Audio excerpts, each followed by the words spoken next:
कविता के माध्यम से याद किया था, ठीक है। हाँ, अब आज वो अपन क्या पढ़ेंगे, मतलब मैं आपको आज एक कहानी सुनाऊंगी, ठीक है। कहानी किसकी है? कबूतर और शिकारी की। एक कबूतर और शिकारी की मैं आपको कहानी सुनाऊंगी, ठीक है। तो एक जंगल था, जंगल में बहुत सारे जानवर रहते थे।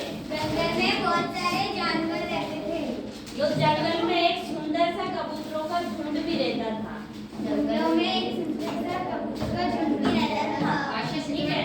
तो एक दिन एक शिकारी आया और शिकारी ने उस कबूतरों का एक सुंदर सा जो झुंड था उसको देखा।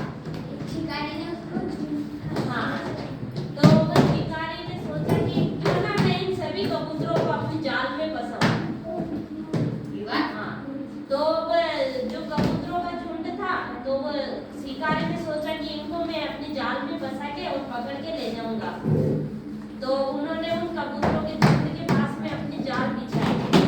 तो कबूतर आते गए और उसमें फंस गए। अब फंस तो गए कबूतर, अब उन्होंने सोचा कि अब कैसे निकले इनमें से।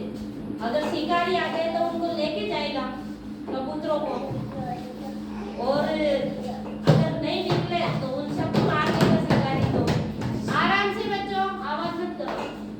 तो उन्होंने वो सभी कबूतरों एक एक करके और अपनी कोशिश जारी रखी, पर वो नहीं निकल पाए बाहर। तो सभी कबूतरों ने मिलकर क्या सोचा कि क्यों ना अपन सभी एक साथ जोर लगाए और इस जाल को ही लेके उड़ जाए। भाई